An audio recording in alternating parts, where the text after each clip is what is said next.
শুভ সন্ধ্যা বন্ধুরা, তোমাদের সকলকে স্বাগত জানাই আজকের এই ইনফরমেটিভ একটি ভিডিওতে। তো তোমাদেরকে বলে রাখি যে তোমাদের খুব শীঘ্রই কিন্তু দ্বিতীয় পর্যায়ক্রমিক মূল্যায়ন চালু হতে শুরু করেছে।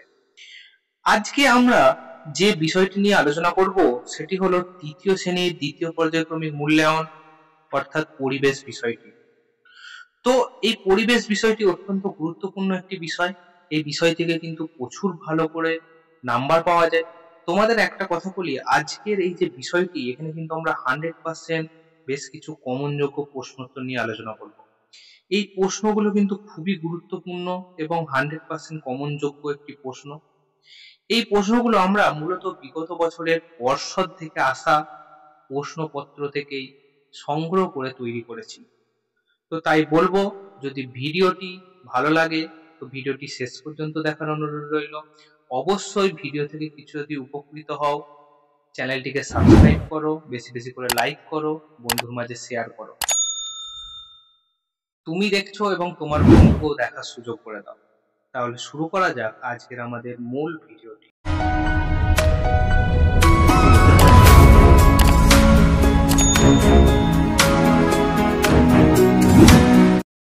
তো প্রথমে আমরা এখানে যে বিষয়টি জানবো, দেখো এখানে তোমরা সকলেই জানো, এখানে তোমাদের নাম লিখতে হবে, তোমরা নাম লিখবে। এখানে রোল আছে, রোলটা লিখবে, এবং তোমাদের এখানে যে বিদ্যালয়ের নাম, সেই বিদ্যালয়ের নামটা কিন্তু লিখবে। ঠিক আছে? আচ্ছা, এবার এখন আমরা আমাদের মূল বিষয়ের মধ্যে আসি। প্রথমেই দেখো 1 নম্বরে কি আছে, বলেছে শূন্যস্থান পূরণ করতে। বলছে ড্যাশ গাছের আঁশ খুব শক্ত। খুব ভালো একটি প্রশ্ন এবং ইম্পর্টেন্ট প্রশ্ন। তো এটি কি হবে? এটি হবে যে শন গাছের আঁশ খুব শক্ত। তাহলে আমরা এখানটা কি লিখবো? এখানটা লিখবো শন, তালবস্য দন্তের ন। শন গাছের আঁশ খুব শক্ত। বৃষ্টি আটকাবার জন্য বাড়ির ড্যাশ তৈরি করা হয়। তাহলে বৃষ্টি আটকাবার জন্য বাড়ির কি তৈরি করা হয়? তাহলে সঠিক উত্তরটি কি হবে? সঠিক উত্তরটি হবে ছাদ। তাহলে আমরা এখানে লিখে দিই ছাদ তৈরি করতে হবে। পরের বলা হচ্ছে রাজমিস্ত্রি ড্যাশ দিয়ে গাঁথনি ঠিক হয়েছে কিনা দেখে। তোমরা দেখবে রাজমিস্ত্রি যারা কাজ করে তারা কিন্তু এরকম একটা যন্ত্র থাকে, ঠিক আছে? তাদের দেখো এই এরকম মতো একটা আঁকার চেষ্টা করছি, এরকম মতো আঁকার, এরকম দেখবে একটা, এইটা এরকম দড়ির মতো ঝুলে আর একটা এরকম মতো থাকে। তো এই জিনিসটা কি বলে জানো? এই জিনিসটাকে বলা হয় উলন। উলন দিয়ে ওরা কি করে, ইট ঠিকঠাক গাঁথনি হচ্ছে কিনা সেটা দেখে। তাহলে বানানটা হবে ও ল দন্তের ন। ঠিক আছে? আচ্ছা, পরের বলা হচ্ছে ড্যাশ ছাড়া ইট বালি সিমেন্ট জমে না। ইট বালি সিমেন্ট জমাতে গেলে আমাদের কি করতে হবে? অবশ্যই জল লাগবে না? জল ছাড়া কি আর ইট বালি সিমেন্ট জমবে? তাহলে সঠিক উত্তর হবে জল। তারপরের প্রশ্ন দেখো, সাধারণত শীতকালে আমরা ড্যাশ পোশাক পরি। সাধারণত শীতকালে আমরা কিসের পোশাক পরি বলো? কি হবে? এটা হবে উল। সাধারণত শীতকালে আমরা উলের পোশাক পরি। তাহলে সঠিক উত্তর কি হলো? সঠিক উত্তর হয়ে গেল উল। পরের প্রশ্ন দেখো, 2 নম্বরে বলা হচ্ছে সঠিক উত্তরটির নিচে দাগ দাও। তাহলে সঠিক উত্তরটির নিচে দাগ দিতে হবে। প্রথমে বলছে পশুর হাড় দিয়ে তৈরি করা হয় সূচ, কাঠি, সুতো না সিনথেটিক উল। তো পশুর হাড় দিয়ে কি তৈরি করা হয় বলো? পশুর হাড় দিয়ে ছুঁচ তৈরি করা হয়, এটা আমরা জানি। কারণ আদিম মানুষরা কি করতো? পশুর হাড় দিয়েই সরু সরু ছুঁচ তৈরি করতো। ঠিক আছে? আচ্ছা, চলো পরের প্রশ্ন কি বলা হচ্ছে দেখো। বলছে পাখির শরীরে তাপমাত্রা ধরে রাখতে সাহায্য করে কি? ঠোঁট, লেজ, পালক না ডানা? তাহলে শরীরের তাপমাত্রা ধরে রাখতে কে সাহায্য করবে? অবশ্যই পালক সাহায্য করবে। কারণ পালকের সাহায্যে সে ঠান্ডা থেকে আত্মরক্ষার জন্য যাতে গরম হয় তার ব্যবস্থা করে নেয়। তাহলে শরীরের তাপমাত্রা ধরে রাখতে পারে পালক। পরের প্রশ্ন বলা হচ্ছে পিনকোড আসলে কি? পোস্ট অফিস, বাড়ির, দেশের নাকি রাস্তার নম্বর? তাহলে পিনকোড আসলে কি হবে বলো? পিনকোড আসলে পোস্ট অফিস নম্বর। তোমরা তো জানো পিনকোড, আমাদের পিনকোড কি হয়? আমাদের পিনকোড বিভিন্ন জায়গায় বিভিন্ন রকম হয়, যেমন 712, 613 হয়। ঠিক আছে? এগুলোর আলাদা আলাদা ব্যাপার আছে, তোমরা সকলেই জানো। ম্যাপ কথাটি একটি কি কথা বলো? বাংলা নাকি ইংলিশ কথা? তো ম্যাপ, এই যে MAP, এই যে ম্যাপ কথাটি একটি কি কথা? অবশ্যই এটা একটা ইংরেজি কথা। এখানে তোমাদের একটা পড়তে পারে, আমি বলে দিই যে ম্যাপ। এই ম্যাপ কথার একটা অর্থ চাই, যে ম্যাপ কথার বাংলা অর্থ কি? দেখো এটা লিখে দিচ্ছি, মানচিত্র। ঠিক আছে, এটাও কিন্তু খুব খুব ইম্পর্টেন্ট প্রশ্ন, এটা বারবার পরীক্ষায় এসেছে কিন্তু। পরের প্রশ্ন বলো, মানচিত্রের ওপরের দিকটা হলো কি?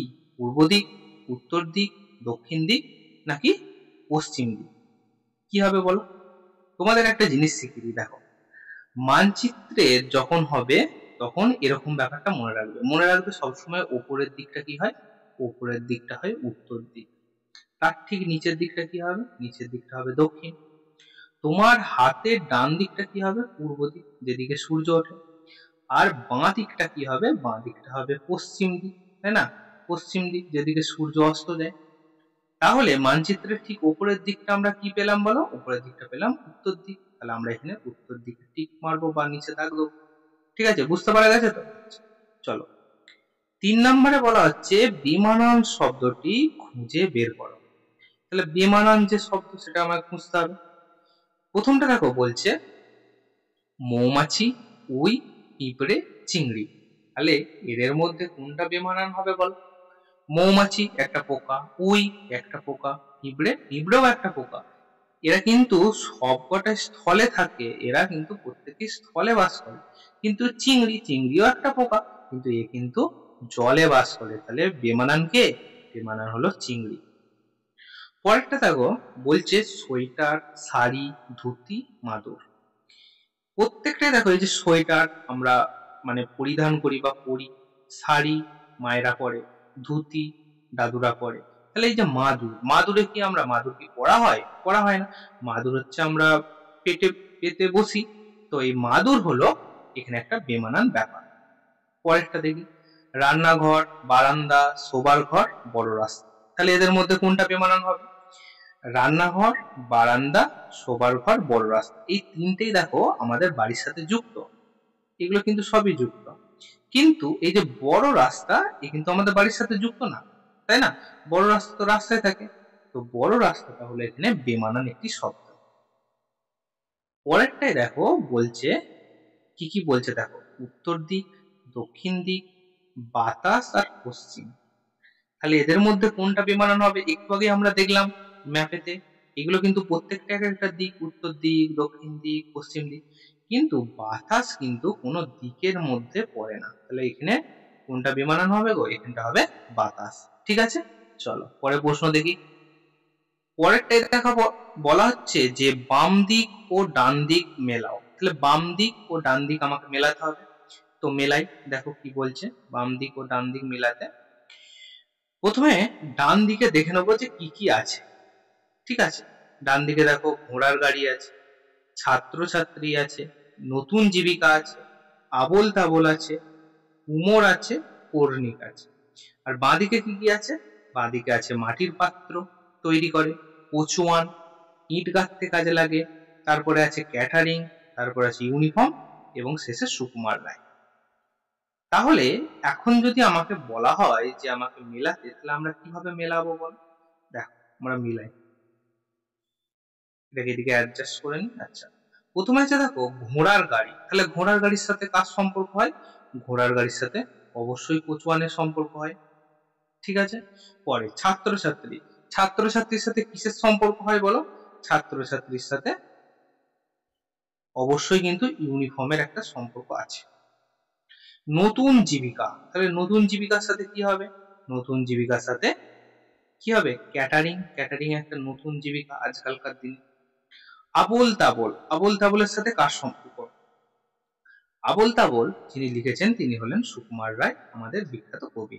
ঠিক আছে, আচ্ছা। পরে দেখো বলা হচ্ছে কি যে কুমোর, কুমোরের সাথে কিসের সম্পর্ক? কুমোর আমাদের মাটির পাত্র তৈরি করে, তাই না? তাহলে কুমোরের সাথে মাটির পাত্রের সম্পর্ক। কর্ণিক, কর্ণিক কি কাজে লাগে? কর্ণিক আমাদের কিন্তু সবসময় ইট গাঁথতে কাজে লাগে, যারা রাজমিস্ত্রি তাদের কিন্তু ইট গাঁথতে কাজে লাগে। তাহলে আমি ডান দিক এবং বাম দিক মিলিয়ে দিলাম। অবশ্যই অবশ্যই তোমাদের বলবো এগুলোকে অবশ্যই খাতার মধ্যে প্র্যাকটিস করো, ভালো করে লিখে লিখে প্র্যাকটিস করো। ব্যাপক ইম্পর্টেন্ট কিন্তু এই প্রশ্নগুলি। ঠিক আছে, তাহলে চলো পরের প্রশ্ন দিকে এগিয়ে যাই।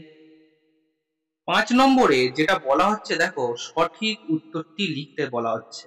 ঠিক আছে, দেখো প্রথমটা বলেছে পিনকোডে কয়টা সংখ্যা থাকে। তাহলে পিনকোডে কয়টা সংখ্যা থাকে? পিনকোডে সংখ্যা থাকে কটা? 6টি। ঠিক আছে, পিনকোডে কটি থাকে? 6টি। যেমন কি ধরো কারোর পিনকোড হলো 712-613। এই যে এখানটাতে তুমি দেখতে পেলে 712-613, এটা কিন্তু একটা পিনকোডের সংখ্যা। তোমাদের বলে দিই, এই যে 712, যখন এই 712 দিয়ে শুরু হবে জানবে এটা কিসের, এটা হচ্ছে কোন একটা জেলার। প্রথম 3টে হবে কিন্তু জেলার জেলার সংখ্যা, এবং পরের যেগুলো হবে সেগুলো কিন্তু একদম তোমার পোস্ট অফিসের সংখ্যা, পোস্ট অফিসের সংখ্যা। ঠিক আছে, তো এটা হচ্ছে জেলার প্রথম 3টে, এবং শেষ 3টে কিন্তু একদম তোমার নিয়ারেস্ট পোস্ট অফিসের একটা সংখ্যা। ঠিক আছে, আচ্ছা চলো পরের প্রশ্ন বলা হচ্ছে সিনথেটিক উল কি নামে পরিচিত। সিনথেটিক উলকে আমরা কি নামে পরিচিত বলি? একে বলি ক্যাশ মিলন। ঠিক আছে, লিখে দিই ক্যাশ মিলন। হলো, তোমাদের একটা কথা বলি, এই যে সিনথেটিক উল, এটাও কিন্তু প্রশ্ন পড়ে যে সিনথেটিক উল কিভাবে তৈরি। দেখো, মাটির তলা থেকে যে রাসায়নিক খনিজ তেল আমরা পাই, সেই খনিজ তেলকে সংশোধন করে বিভিন্ন রাসায়নিক উপায়ে কিন্তু এই আমাদের তেলটি পরিষ্কৃত হয়, এবং সেখান থেকে আমরা খনিজ অর্থাৎ সিনথেটিক উল বা ক্যাশ মিলন পেয়ে থাকি। মূলত মনে রাখবে, সিনথেটিক উল কিন্তু খনিজ তেল থেকেই আসে, খনিজ তেল। ঠিক আছে, পরে প্রশ্ন দেখো, বলা হচ্ছে টুনটুনির বই এটি কার লেখা। টুনটুনির বই কার লেখা? লেখক অত্যন্ত জনপ্রিয় শিশু সাহিত্যিক, কার লেখা? উপেন্দ্র কিশোর রায় চৌধুরী। উপেন্দ্র কিশোর রায় চৌধুরীর কিন্তু এটা লেখা তোমার টুনটুনির বই। তোমাদের এখানে আরেকটি বিষয় নিয়ে আমি আলোচনা করে দিই, এই যে টুনটুনির বই উপেন্দ্র কিশোর রায়চৌধুরীর লেখা, এখানে কিন্তু অনেকগুলো প্রশ্ন পড়ে যে সুকুমার রায় কে ছিলেন। এই সুকুমার রায়, ঠিক আছে, সুকুমার রায় সম্পর্কে যেমন প্রশ্ন আসে যে ওনার লেখা কি। ওনার লেখা হলো আবোল তাবোল, তাই না? আবোল তাবোল। সুকুমার রায়ের ছেলের নাম কি? ঠিক আছে, কে বলো? সত্যজিৎ রায়। সত্যজিৎ রায়। তিনি কোন সিনেমাটি তৈরি করেছেন?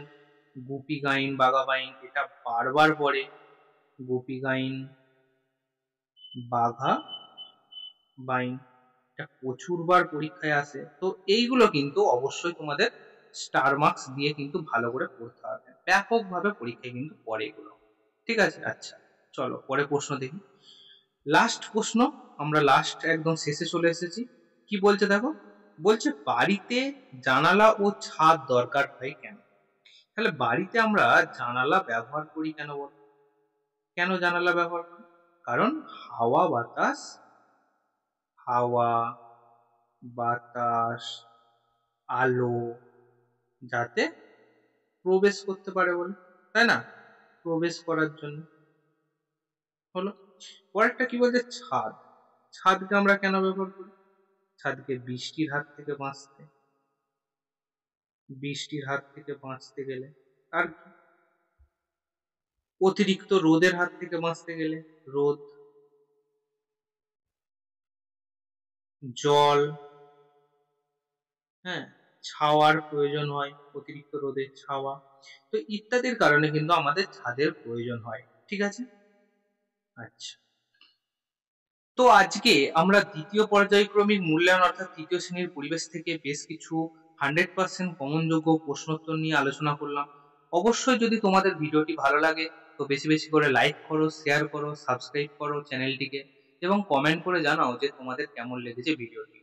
অবশ্যই ভিডিওটি শেষ পর্যন্ত দেখো, প্রচুর ইনফরমেটিভ ভিডিও বা প্রচুর ইনফরমেশন দিয়েছে এই ভিডিওর মধ্যে। তো তাহলে দেখা হচ্ছে অন্য কোনো ভিডিওতে, অন্য কোনো দিন। After all, thanks for watching, best of luck.